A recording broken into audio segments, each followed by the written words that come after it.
हाँ, तो मैम आपसे क्या क्या सवाल पूछे गए? जनरली मुझसे सबसे पहले तो पूछा गया कि आपने ग्रेजुएशन के बाद क्या कर रहे हैं अभी तक, और आपका हिंदी साहित्य, तो हिंदी साहित्य से कुछ क्वेश्चन पूछे गए नॉर्मली।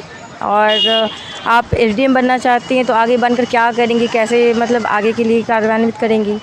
फिर एक क्वेश्चन कि अभी वर्तमान में कौन ऐसे सरकार हैं जो कि सांस्कृतिक कार्य कर रहे हैं, धरोहरों के लिए कार्य कर रहे हैं। तो जनरली वही सब रहा, अच्छा रहा, बहुत अच्छा ही रहा।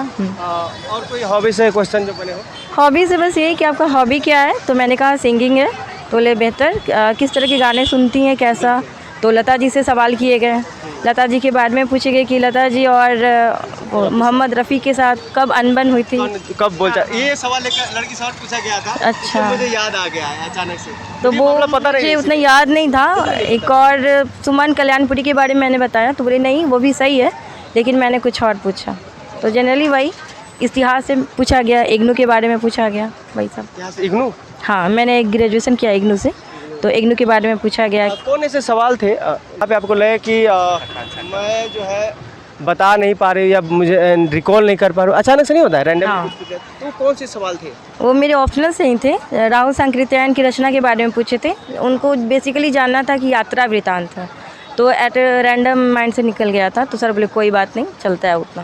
तो बाकी लगभग ठीक है। और कोई क्वेश्चंस जो आपको याद आ रहे हो? एक क्वेश्चन बेसिकली वही कि आपका हिंदी साहित्य और दक्षिण भारत में देख रही हैं कि हिंदी का विरोध किया जाता है, तो आप किस तरह से वहाँ बढ़ाना चाहेंगे, क्या करेंगे। तो मैंने बताया बहुत अच्छे से, तो खुश भी हुए, अच्छा रहा।